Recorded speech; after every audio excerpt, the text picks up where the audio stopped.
अंतिम वाणी वीर प्रभु की अमृत वाणी, उत्तरायण को खोलो,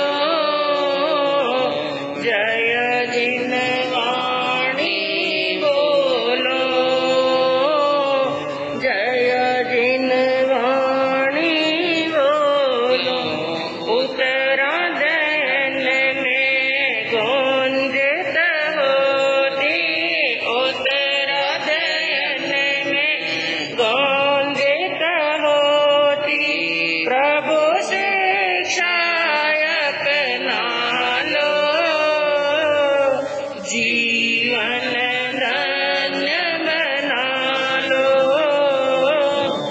जीवन धन्य बना लो। मंगलकारी भव भयहारी, जिन वाणी है शरणा,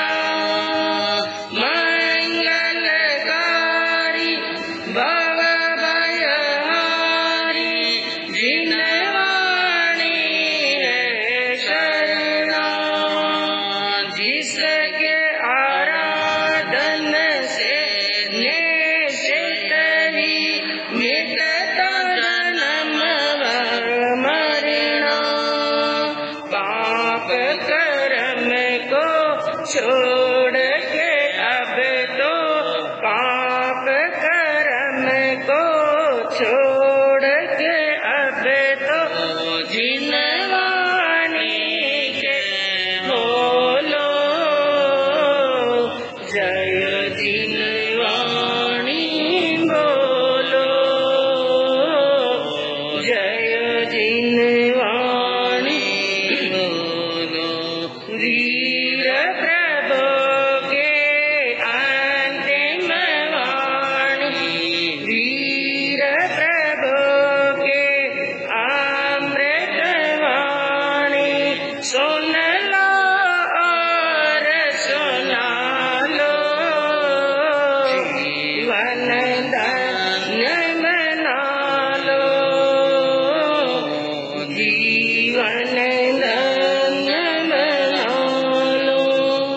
जिन वाणी का हर अक्षर ही अक्षय आनंद दाता, जिन वाणी का हर अक्षर ही अक्षय आनंद दाता, शब्द शब्द में सत्य धर्म का संदेश मिल जाता, हर वाक्यों में वैराग्य की, हर वाक्यों में वैराग्य की गूंज हृदय में डालो, जीवन धन्य बना लो, जीवन धन्य बना लो। अहिंसा के अग्रदूत, त्रैकाल दृष्टा, भवी जीवों के तारनहार, शासनेश प्रभु श्रमण भगवान महावीर स्वामी के चरणों में कोटि कोटि वंदन। दीन दुखियों के मसीहा, करुणा के सागर, परम पूज्य गुरुदेव श्रमण सूर्य मर्दल केसरी श्री मुस्लिम जी महाराज साहब के चरणों में कोटि कोटि वंदन। पाठ पर विराजमान परम श्रद्धेय, परम विदुषी, मधुर व्याख्यानी, सरल मनो पूज्य गुरु जी महाराज साहब के चरणों में कोटि कोटि वंदन। धर्म प्रेमी बंधुओं, शीलवती माताओं बहनों, 2 दिन से आपके सन्मुख वर्णन चल रहा है, वांचन चल रहा है श्रीमद् उत्तराध्ययन सूत्र का, प्रभु की अमृतमय वाणी। और प्रभु की वाणी अमृत के समान है। क्यों?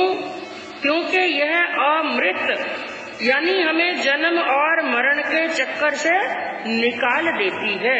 जन्म और मरण का चक्कर समाप्त कर देती है जिनवाणी।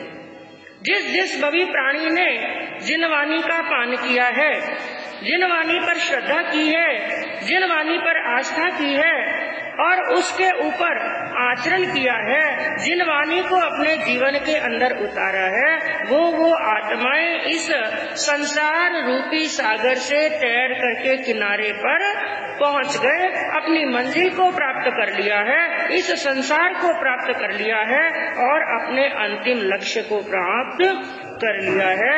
हमारा भी बड़ा सौभाग्य है कि भगवान श्रमण भगवान महावीर स्वामी चरम तीर्थंकर अंतिम तीर्थंकर इस अवसर्पणी काल के जिनका निर्वाण कल्याणक नजदीक आ रहा है। और सभी भाइयों से, सभी बहनों से एक बार पहले भी गुरनी मैया ने यही आह्वान किया था कि भगवान का निर्वाण कल्याणक नजदीक आ रहा है और जो विरत थी यानी पुच्ची सुनम के नाम से जिसे हम जानते हैं, पुच्ची सुनम की स्वाध्याय प्रतिदिन करनी चाहिए और एक लक्ष्य होना चाहिए कि नवरात्रि के पहले दिन से लगा करके भगवान का निर्वाण कल्याणक आए, यानी दीपावली तक इन दिनों के अंदर हमें एक लक्ष्य कर लेना चाहिए, एक अपनी एक ऐसी मंजिल बना लेनी चाहिए और ऐसा लक्ष्य होना चाहिए कि ज्यादा ना सही कम से कम 108 बार पुच्ची सुनम की क्या करनी है, स्वाध्याय। क्योंकि दीपावली आ रही है, घरों की सफाई तो बड़े जोरदार से हो रही है, बड़े जोर शोर से घरों की सफाई करते हैं, लेकिन बंधुओं केवल बाहर की, घर की, शरीर की सफाई करने से कुछ होने वाला नहीं है।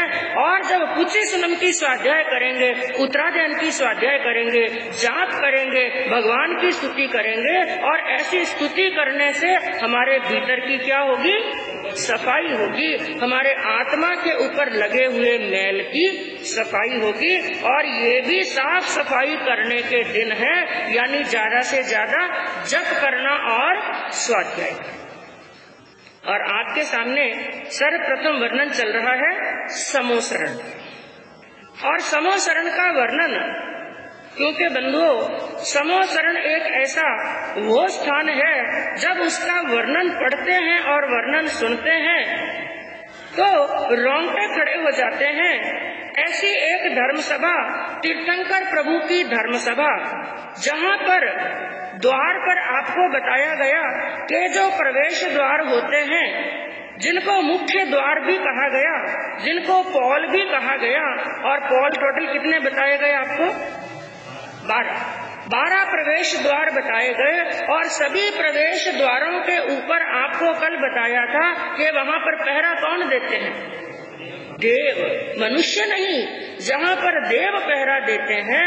और उस प्रवेश द्वार के पास में आपको एक विशेष बात बताई गई थी, जितने भी प्रवेश द्वार हैं प्रत्येक प्रवेश द्वार के पास में एक एक बावड़ी है, एक एक बावड़ी है, जिस बावड़ी के अंदर जल भरा हुआ है और उसके अंदर सोने के कमल खिले हुए हैं। और उस जल की एक विशेषता है, जो भी मनुष्य, जो भी जीव आत्मा उस बावड़ी के जल का पान करता है, उस जल को पी लेता है, तो उस जल की क्या विशेषता है, उस जल का पान करने वाले के शरीर में 6 महीने तक कोई नया रोग उत्पन्न होने वाला, और जितने भी पुराने शरीर के अंदर रोग हैं, सबके सब रोग क्या हो जाते हैं, समाप्त हो जाते हैं।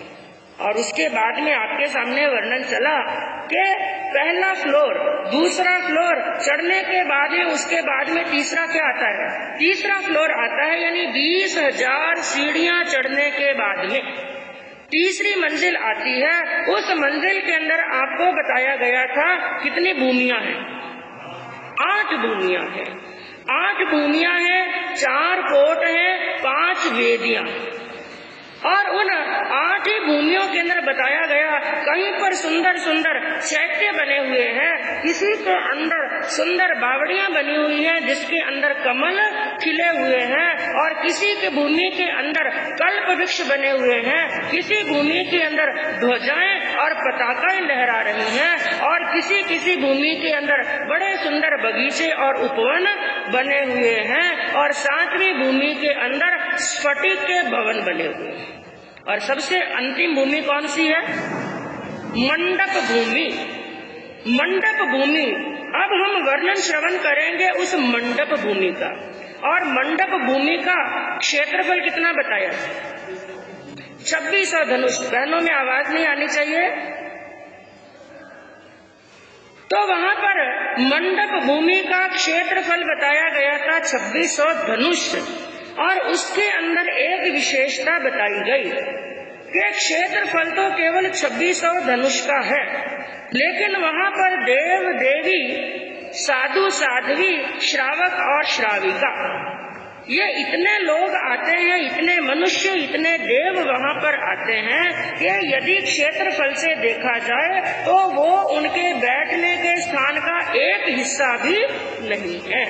लेकिन भगवान का ये अतिशय होता है, क्योंकि भगवान के जो अतिशय बताए गए 34 अतिशय, भगवान के जीवन के, तीर्थंकरों के जीवन के अतिशय कितने होते हैं? 34। और वाणी के अतिशय कितने होते हैं? 35। उसका वर्णन भी आपको बताया जाएगा। 34 अतिशय कौन से और वाणी के 35 अतिशय कौन से? एक शब्द आता है अतिशय। अतिशय का अर्थ क्या होता है? अतिशय का अर्थ होता है वो गुण, वो विशेषता जो सामान्य इंसान में नहीं होती है। ऐसी विशेषताएं, ऐसे गुण जो सामान्य इंसान में नहीं होते हैं, केवल तीर्थंकरों में होते हैं। जैसे अतिशयों के बारे में जो 34 अतिशय है उनके बारे में बताया गया, जिनमें 4 अतिशय तो तीर्थंकर भगवान के जन्म से होते हैं, 15 अतिशय केवल ज्ञान होने के बाद में होते हैं, और 15 अतिशय देवकृत होते हैं। तो ऐसे 34 अतिशय होते हैं और वाणी के 35 अतिशय होते हैं। तो ये भी एक अतिशय है कि जहाँ पर समूह शरण के अंदर भूमि का, मंडप भूमि का, जहाँ पर बैठ करके भगवान की देशना सुननी, भगवान की वाणी सुननी, उस भूमि का क्षेत्रफल तो है केवल 2600 धनुष, लेकिन पब्लिक आ जाती है उसे 10 गुना और 50 गुना और 100 गुना। लेकिन वहाँ का अतिशय क्या होता है, उस स्थान का अतिशय क्या होता है? इतनी पब्लिक आने के बाद में, इतने लोगों के आने के बाद में सब वहाँ पर आराम से बैठ जाते हैं, और केवल आराम से बैठते ही नहीं है, इतने आराम से बैठते हैं एक दूसरे को स्पर्श नहीं करते। इसलिए शब्द वहाँ पर इस्तेमाल किया गया अस्पर्शी। कौन सा? अस्पर्शी। बिल्कुल अस्पर्श रहते हैं। और बंधुओं, उस भूमि के अंदर आपके सामने ये चित्र दिया हुआ है, इसके अंदर आप देख सकते हैं वहाँ पर देव बैठे हैं, देवियां हैं, मनुष्य, मनुष्य के अंदर साधु, साध्वी, श्रावक और श्राविका, और 4 प्रकार के देव आते हैं, 4 जाति के देव आते हैं। और वो 4 जाति के देव कौन से हैं? भवनपति, वानवयंतर, ज्योतिषी और वैमानिक देव। तो ये 4 प्रकार के देव होते हैं, लेकिन वहाँ पर भी सबके बैठने के लिए अपना अपना स्थान निश्चित है। सामने देखिए, वहाँ पर बैठने के लिए सबका अपना अपना स्थान निश्चित है। तो वहाँ पर क्या बताया गया? जो 4 दिशाएं होती हैं और 4 होते हैं कोण। एक बार पहले भी बताया था, कुल दिशाएं कितनी बताई प्रभु ने? 10 दिशाएं। कुल दिशाएं कितनी बताई? 10। 4 तो मूल दिशाएं, पूर्व, पश्चिम, उत्तर और दक्षिण। तो 4 तो हो गई मूल दिशाएं, 4 हो गए कोण, यानी 2-2 दिशा के बीच का एक कोण। 4 कोण होते हैं, जैसे ईशान कोण, अग्नि कोण, नैऋत्य कोण और वायव्य कोण। तो 4 हो गई मूल दिशा, 4 हो गए कोण, और एक ऊपर की दिशा और एक नीचे की दिशा। ध्यान से श्रवण करना बंधुओं, और जब भी आप समूह शरण का वर्णन श्रवण करें, मन के अंदर, ध्यान के अंदर, अंतर में यही भावना भाना कि हम कहाँ पर बैठे हैं? हाँ, क्योंकि बंधुओं जैसा हम सोचते हैं, जैसा विचार करते हैं, वैसा ही दृश्य हमारी आंखों के सामने आ जाता है। और ऐसे समूह शरण के दर्शन करें कि जिनके दर्शन करने मात्र से, समूह शरण को देखने मात्र से अहंकारियों का अहंकार गल जाता है और कई बार मिथ्यात्व संकित के अंदर बदल जाता है और अज्ञान ज्ञान के अंदर बदल जाता है। और एक बार आपको वर्णन बताया गया था, 500 तापस जिनको गौतम स्वामी ने दीक्षा दी, 1500 को कुल दीक्षा दी। और दीक्षा देने के बाद में जब रास्ते में चल रहे थे, भगवान के समूह शरण तक पहुंच रहे थे, तो वहां पर क्या बताया, जब भगवान के समूह शरण का वर्णन कर रहे थे, समूह शरण का वर्णन सुनते सुनते, अभी समूह शरण के दर्शन किए नहीं, भगवान के दर्शन किए नहीं, भगवान की वाणी सुनी नहीं, लेकिन इतनी तन्मयता के साथ में समूह शरण का वर्णन श्रवण कर रहे थे कि गौतम स्वामी के मुखार बिंद से समूह शरण का मात्र वर्णन सुनते सुनते 500 मुनियों को केवल ज्ञान हो गया। आगे चले, चलते चलते समूह शरण तक पहुंचे। समूह शरण की छटा को नीचे से ऊपर तक उस दिव्य समूह शरण को देखा। समूह शरण को देखते ही दूसरे 500 मुनियों को क्या हो गया, केवल ज्ञान हो गया। अब चढ़ रहे हैं समूह शरण की सीढ़ियां, समूह शरण की सीढ़ियां चढ़ रहे हैं, इधर उधर चारों तरफ दृष्टि डाल रहे हैं, लेकिन ऐसी दिव्य छटा देखी और चलते सीढ़ियां चढ़ते चढ़ते बाकी के 500 मुनियों को क्या हो गया, केवल ज्ञान हो गया। तो बंधुओं ऐसा समूह शरण जहाँ पर बताया गया कि ईशान कोण, जो पूर्व और उत्तर के बीच का कोण होता है, उसको ईशान कोण कहा जाता है। और उस ईशान कोण के अंदर एक तो श्रावक, श्राविका और वैमानिक देव। ईशान कोण के अंदर श्रावक बैठते हैं, श्राविकाएं बैठती हैं और वैमानिक देव बैठते हैं। और दूसरा बताया अग्नि कोण, अग्नि कोण के अंदर साधु, साध्वी और वैमानिक देवियां बैठती। तीसरा बताया नैऋत्य कोण, नैऋत्य कोण के अंदर भवनपति, वानवेंतर और ज्योतिषी, ये 3 प्रकार के देवों की केवल देवियां बैठती। और जो चौथा कोण है वायव कोण, उस कोण के अंदर भवनपति, वानवयंतर, ज्योतिषी, ये 3 प्रकार के देव वहाँ पर बैठते हैं। बड़ी श्रद्धा के साथ में, भक्ति के साथ में बैठ करके भगवान के दर्शन करते हैं, दिव्य दर्शन प्राप्त करते हैं और भगवान की देशना श्रवण करते हैं। और बंधुओं ये तो हुआ परिषद के बैठने का स्थान। अब प्रभु कहाँ पर विराजमान होते हैं? हाँ, बिल्कुल मध्य में, जो 2600 धनुष का 8वीं भूमि का क्षेत्रफल है, उस मंडप भूमि के बिल्कुल बीचों बीच एक 200 धनुष की पीठिका होती है। क्या होती है? पीठिका का मतलब हम कह सकते हैं एक चबूतरा। और कितने धनुष का है?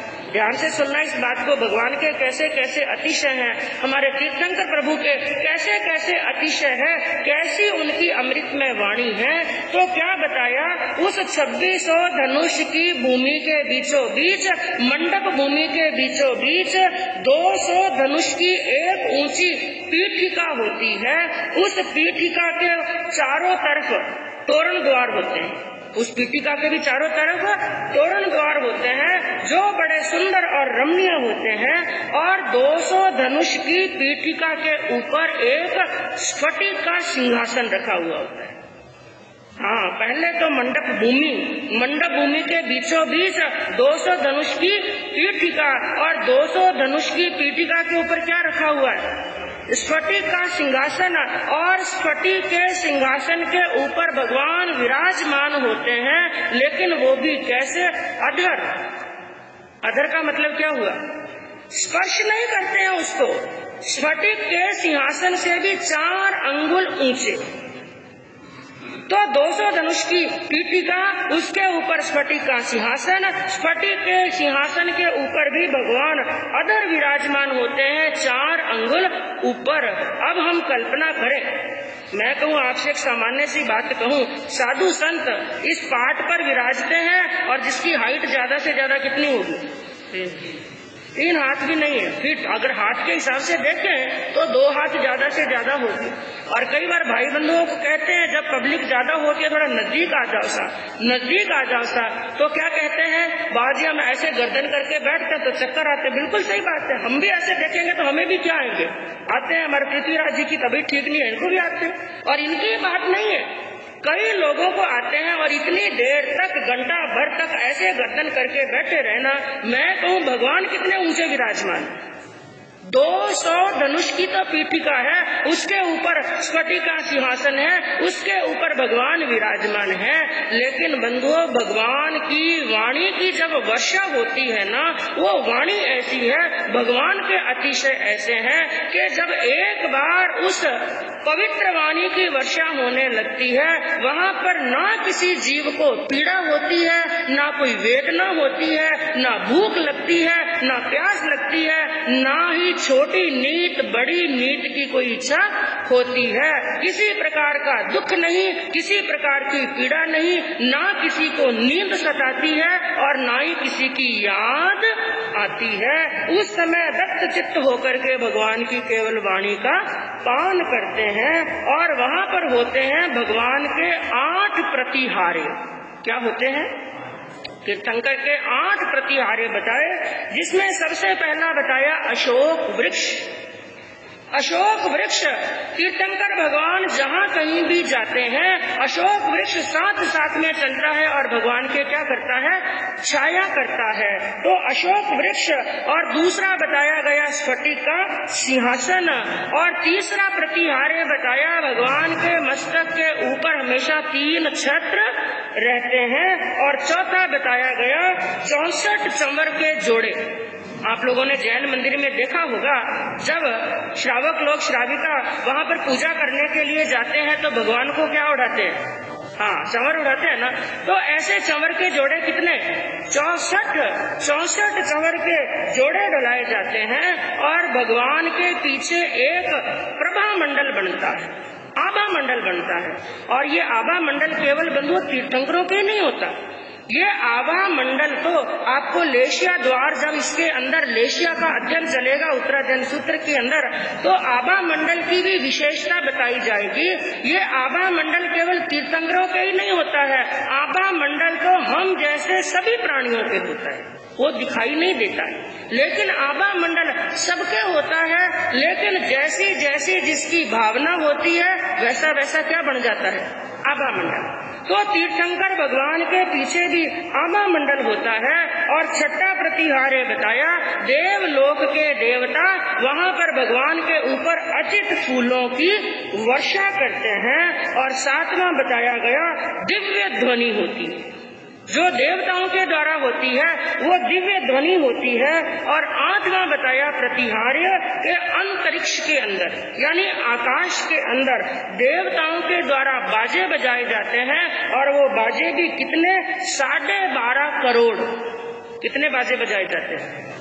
अब कल्पना करो ऐसा दृश्य हो, ऐसे तीर्थंकर भगवान सामने विराजमान है, ऐसी पीठिका है, ऐसा समोसरण है, ऐसा वो स्फटिक का सिंहासन है, उसके ऊपर तिन्नानम तारयानम, खुद तिरने वाले, सभी जीवों को तिरने का मार्ग बताने वाले, वो कल्याण करने वाले, सागर से भी ज्यादा गंभीर और चंद्रमा से भी ज्यादा शीतल वो तीर्थंकर भगवान वहाँ पर विराजमान है। देवता वहाँ पर दुंदुभियां बजा रहे हैं, 12.5 करोड़ वहाँ पर बाजे बज रहे हैं। देवता खड़े होकर के इंद्र वहाँ पर इंद्रों के बारे में बताया, भगवान के समक्ष 100 इंद्र ऐसे शीश झुकाए खड़े रहते हैं जैसे सिंह के सामने हिरण झुक जाता है। जो इंद्र इतने शक्तिशाली होते हैं कि जब एक देवराज इंद्र अपनी देव सभा के अंदर होता है, इंद्र ऐसे दहाड़ता है, ऐसे दहाड़ता है, कई सिंहों की दहाड़ भी उसके सामने, उसकी दहाड़ के सामने फीकी पड़ जाती है। आप कभी चिड़ियाघर में गए और वहाँ पर आपने सिंह के गर्जने की कभी आवाज सुनी होगी, और सिंह की गर्जन खुले खुले जंगल के अंदर भी वो सिंह जब गरजता है, दहाड़ता है, तो कितनी जोरदार ध्वनि होती है कि पूरा जंगल, पूरा चिड़ियाघर गूंजने लगता है। लेकिन क्या कहा, सैकड़ों हजारों और लाखों सिंहों की दहाड़ एक तरफ और अकेले देवराज इंद्र की दहाड़ एक तरफ, ऐसा अपनी सभा के अंदर दहाड़ने वाला इंद्र भी भगवान के सामने कैसे खड़ा रहता है कि जैसे एक सिंह के सामने एक हिरण दुबक जाता है। ये भगवान की ऐसी शक्ति, उनके ऐसे अतिशय हैं। और भगवान के सन्मुख कोई एक इंद्र नहीं होते हैं, 100 इंद्र भगवान के सामने नतमस्तक होकर के खड़े रहते हैं। तो वहाँ पर क्या फरमाया, ऐसा अशोक वृक्ष होता है और अंतरिक्ष के अंदर आपको बताया गया 1-2 करोड़ नहीं बल्कि कितने 12.5 करोड़। मैं कहूँ यहाँ पर थोड़ा सा म्यूजिक चलने लग जाए, थोड़ा बैंड बाजा बजाओ तो भी कान के पर्दे फटने लगते हैं। वहाँ पर बाजे, और वो भी किसी सामान्य मनुष्य के द्वारा नहीं, किसके द्वारा बजाए जा रहे हैं। हाँ, और कई बार जैसे बरसात का मौसम है, जोरदार बरसात आने वाली है, बादल जोरदार गरजते हैं और बिजली जोरदार चमकती है। और कई बार तो बादल की गर्जन और बिजली की चमक जब एक साथ में होती है, बिजली कहीं पर पड़ती है, उस समय ऐसे लगता है कि शायद कान के पर्दे फट जाएंगे। लेकिन बंधुओं, वहाँ पर ऐसी ऐसी दिव्य ध्वनियां होती हैं और विशेषता ऐसी होती है, चाहे 12.5 करोड़ बाजे क्यों ना बजते हों, लेकिन फिर भी वहाँ का वातावरण इतना मधुर लगता है, इतना आनंदमय लगता है, ऐसे लगता है कि ऐसा सुख तो शायद स्वर्ग के अंदर भी नहीं है। तो ऐसी वहाँ की छटा होती है। और भगवान वहाँ पर अर्धमागधी भाषा के अंदर वहाँ पर देशना देते हैं। और जो आपको यहाँ पर बताया गया, भगवान के पीछे जो आभा मंडल बनता है, उसकी भी एक बहुत बड़ी विशेषता है बंधुओं। जो भगवान के पीछे आभा मंडल बनता है, उसकी विशेषता क्या है, जितने भी वहाँ पर जीव बैठे हैं, उन जीवों को भगवान के आभा मंडल के अंदर अपने 3 भव पहले के और 3 भव आगे के। हाँ, देखिए कैसा दृश्य, जैसे कोई सामने मूवी चल रही है ना, जैसे स्क्रीन पर मूवी चल रही है, इसी प्रकार जीवों को अपने अपने भव दिखाई देते हैं। 3 भव पीछे के और 3 भव आगे के, 1 भव वर्तमान का। अपने साथ भवों को वो जीव देख लेते हैं और भगवान के दिव्य दर्शन करते रहते हैं। तो ऐसे भगवान की वाणी का वो पान करते हैं। अब बंधुओं, भगवान की वाणी किस प्रकार की है और भगवान की वाणी के 35 अतिशय कौन से हैं, और भगवान की वाणी सुन करके सभी के संशयों का निवारण किस प्रकार से हो जाता है, और समूह शरण का जो निर्माण होता है किन किन परिस्थितियों के अंदर होता है और किन किन कारणों के साथ में होता है, बंधुओं इसका वर्णन भी आगे आपको सुनाया जाएगा। तो ऐसा समूह शरण हमें भी यही भावना भानी चाहिए, एक दिन वो भी आए कि हम भी कभी समूह शरण के अंदर पहुँचे, भगवान के दिव्य दर्शन करें, केवल समूह शरण के अंदर ही नहीं, क्योंकि समूह शरण के अंदर तो भवी जीव भी जाते हैं, अभवी जीव भी जाते हैं, संगी जीव भी जाते हैं, असंगी जीव भी जाते हैं, मिथ्यात्वी भी जाते हैं और समकिति भी जाते हैं। लेकिन समूह शरण में प्रवेश करने के बाद में भी 8वीं भूमि तक पहुंचने के लिए बड़ी पुण्यवानी चाहिए। कई जीव ऐसे होते हैं, समूह शरण की 5000 सीढ़ियां चढ़ करके, फिर दूसरी वाली 5000 सीढ़ियां चढ़ करके, आगे तीसरी वाली 10,000, कुल 20,000 सीढ़ियां चढ़ने के बाद में भी मंडप भूमि तक पहुंच नहीं सकते। उसका भी क्या कारण है बंधुओं, वो भी आपको बताया जाएगा। और आज आपके सामने भगवान की अंतिम देशना उत्तराध्ययन सूत्र का 3रा अध्ययन चाउरंगिज्जम, इसके मूल का वांचन हुआ। और इस अध्ययन का 4 लाइनों के अंदर संतों ने, ज्ञानी महान पुरुषों ने सार निकाला। और 4 लाइनों के अंदर सार निकालते हुए क्या कहा, परम दुर्लभ अंग मिलते पुण्य की हो प्रबलता, मनुज भव और धर्म सुनना, श्रद्धा संयम वीरता, सरल बन करके अहिंसा दूसरा की करे आराधना, कर्म अक्षय करके करे वो दूर सारी वेदना, हाँ दूर सारी वेदना। पूरे अध्ययन का सार इन 4 लाइनों के अंदर निकाला और सबसे पहले क्या कहा, परम दुर्लभ अंग मिलते।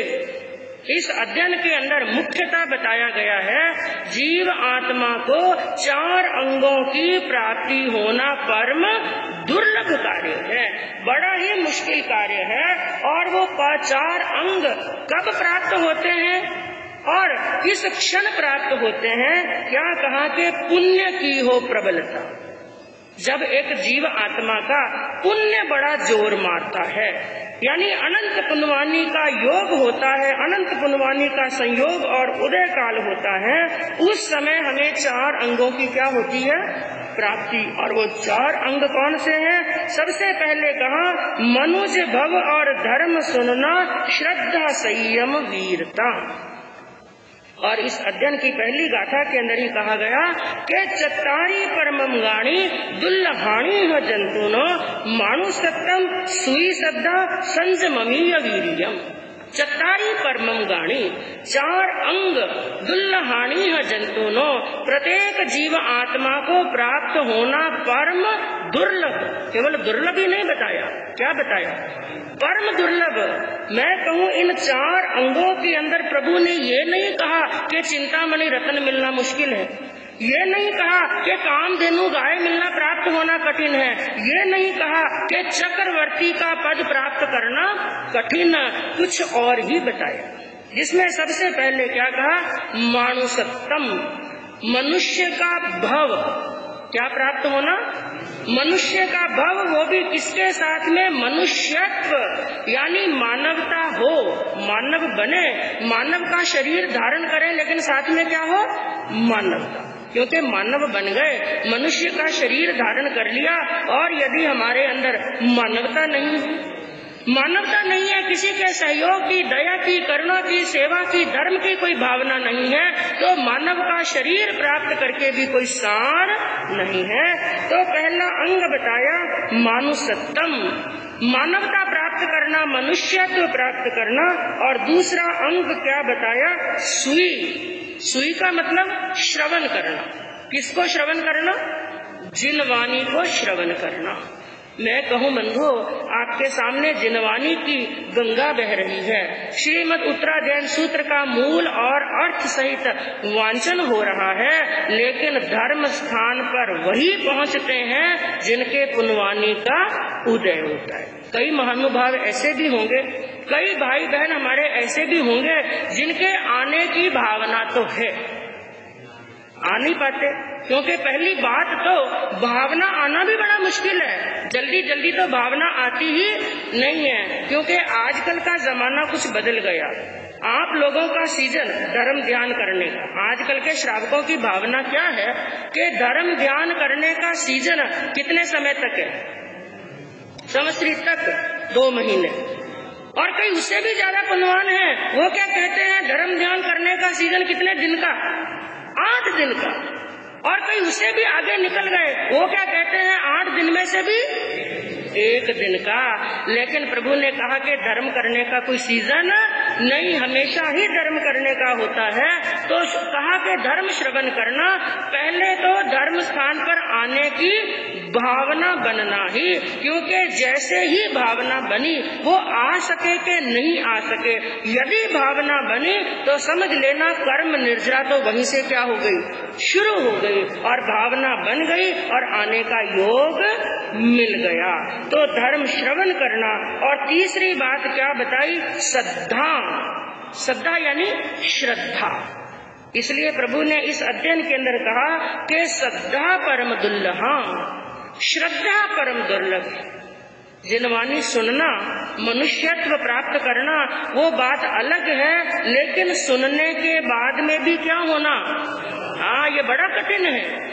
पहली बात तो सुनना भी कठिन, लेकिन सुनने से भी कई गुना ज्यादा श्रद्धा होना मुश्किल। ज्यादातर क्या होता है, मनुष्य एक कान से सुनते हैं और दूसरे कान से निकाल देते हैं, लेकिन जो जिनवाणी सुनी, भगवान की वाणी सुनी है, उस पर होनी चाहिए श्रद्धा। और जब तक श्रद्धा नहीं होगी तो सुने हुए का भी पूर्ण फल मिलने वाला नहीं। भगवान ने जो मार्ग बताया वो हमसे अंगीकार हो सके या ना हो सके वो बात बाद की है, लेकिन पहले हमारे मन के अंदर हमारे जैन धर्म के प्रति श्रद्धा होनी चाहिए। और आजकल सबसे बड़ी कमी किस चीज की है? हाँ, श्रद्धा की। यूं तो हम कहते हैं हम जैन हैं, हम जैन धर्म को मानते हैं, तीर्थंकर भगवान के धर्म को मानते हैं, लेकिन बंधुओं जब जीवन के अंदर थोड़ा सा संकट आया, थोड़ी सी विपत्ति आई, थोड़ा सा कष्ट आया, उस समय जैन धर्म को एक तरफ रख देते हैं और कहीं पर भी जाकर सिर झुकाने के लिए तैयार हो जाते हैं। और जैसे कल आपके सामने वर्णन चला था, किस अध्ययन का? कल आपके सामने वर्णन चला कौन से अध्ययन का? परिशह का। परिशह का वर्णन चला, उसके अंदर 22 परिशह आए। 22 परिशहों का वर्णन आया, जिसमें सबसे अंतिम परिशह आपको बताया गया था दर्शन परिशह। कौन सा बताया? और दर्शन का मतलब क्या होता है? श्रद्धा ही है। दर्शन का मतलब होता है श्रद्धा, दर्शन का मतलब होता है संकित।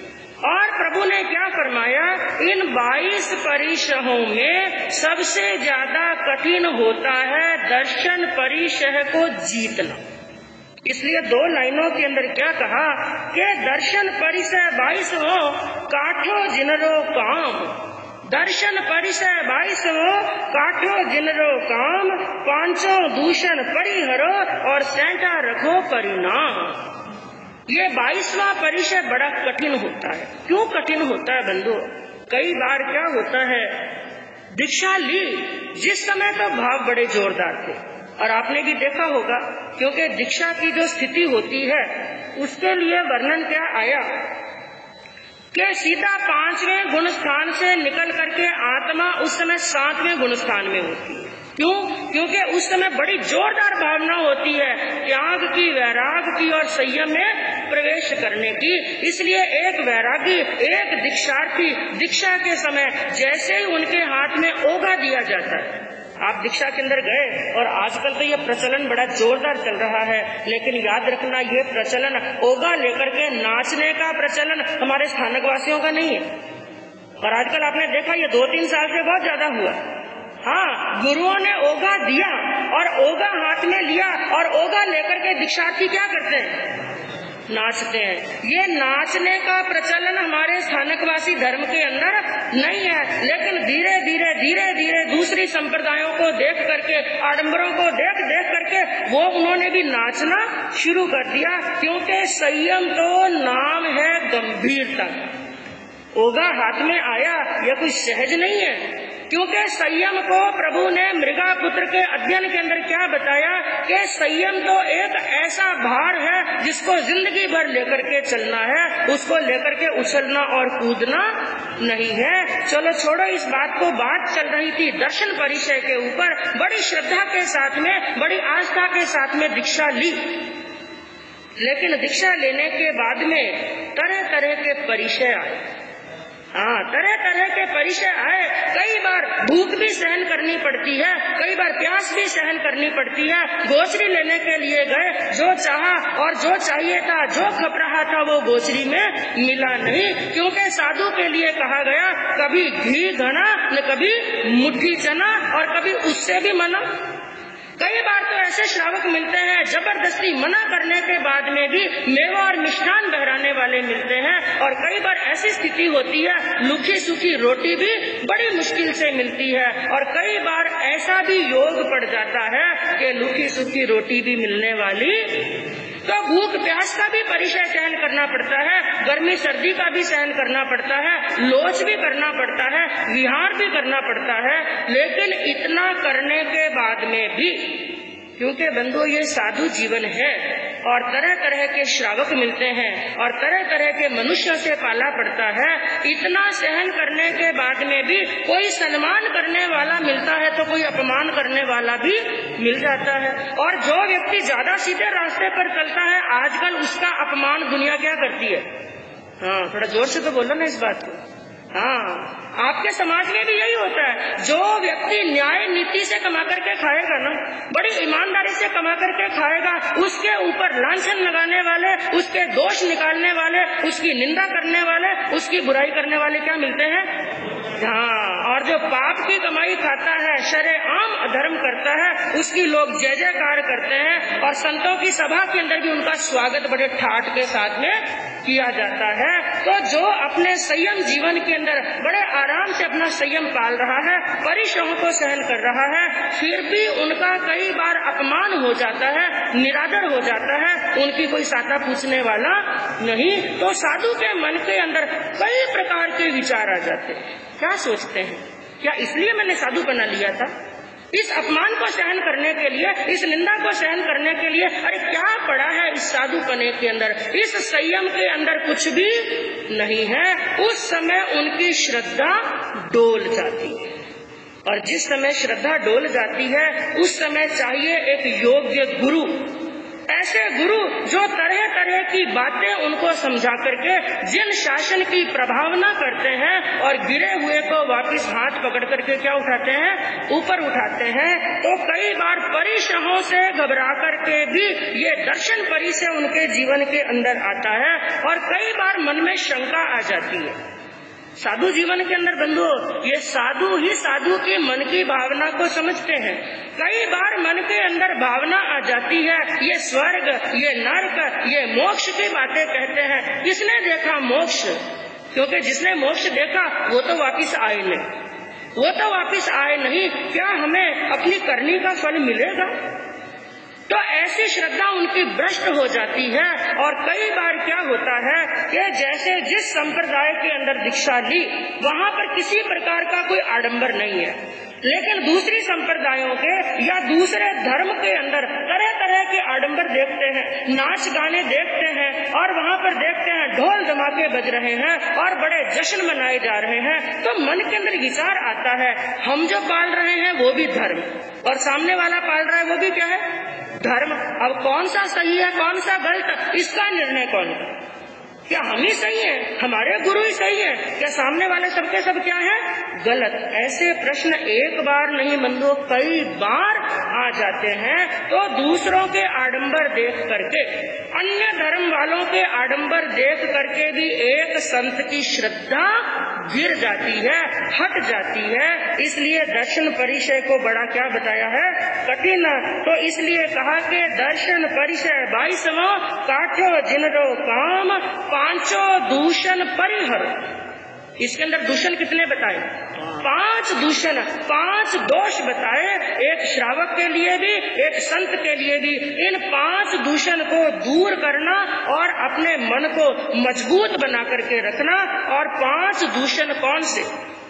सबसे पहले शंका। मन में क्या होनी? मन के शंका हो जाती है। अगर मन के अंदर जिनवानी के प्रति यदि शंका हो जाए तो श्रद्धा कभी भी डिग सकती है, पालन हो सके या ना हो सके। मन के अंदर एक दृढ़ता होनी चाहिए कि जिनवानी ही सार है, जिनवानी में सत्य है और ऐसी कोई बीमारी नहीं, ऐसा कोई रोग नहीं, ऐसा कोई कर्म नहीं जो जिनवानी से ना कट सके। और दूसरा बताया कांक्षा। कांक्षा यानी पर दर्शन को देख करके, आडंबर को देख करके उसकी आकांक्षा करना, इस दोष को दूर करना। और तीसरा बताया वितिगिच्छा यानी फल के प्रति कभी संदेह नहीं करना, करनी की है तो उसका फल अवश्य ही मिलेगा। और चौथा बताया परपाषंडी प्रशंसा।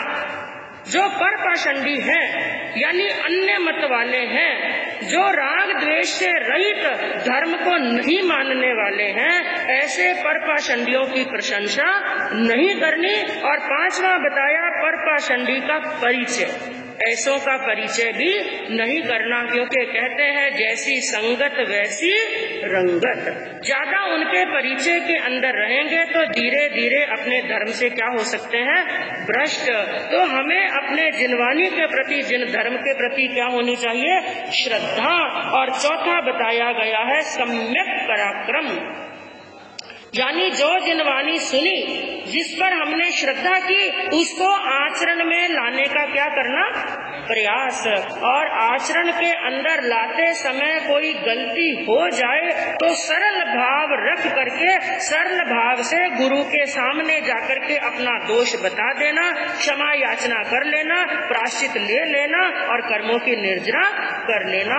तो ये 4 अंग प्राप्त होते हैं, और जिसको 4 अंग प्राप्त हो गए तो वो या तो उसी भव के अंदर मोक्ष में चला जाता है, और यदि कुछ कर्म शेष रह जाए तो देवलोक में जाता है। देवलोक में जाने के बाद में वापिस मनुष्य भव के अंदर आता है, जहाँ पर उसे दशांग प्राप्त होते हैं, यानी 10 अंग प्राप्त होते हैं, जिसके अंदर निरोग शरीर मिलता है, ऊंचा कुल मिलता है, 5 इंद्रियां निरोग मिलती हैं, बड़ा धनाढ्य परिवार के अंदर घर होता है, उसका रहवास होता है, और खूब सारे मित्र यार दोस्त होते हैं। लेकिन इतना सब कुछ त्याग करके भी वो संयम के मार्ग पर आगे बढ़ जाता है, और अंतिम के अंदर अपने संपूर्ण कर्मों की निर्जरा करके मोक्ष में चला जाता है। तो इस अध्ययन के अंदर बंधुओं 4 अंगों का वर्णन आया। उन 4 में से लगभग हमें कितने प्राप्त हुए हैं और हम कहाँ तक पहुँचे हैं, इसका चिंतन हमें स्वयं को ही करना है। अब आगे चौथे अध्ययन के अंदर क्या वर्णन आता है, कल श्रवण करने से पता चलेगा। इसी भावना के साथ में शांति।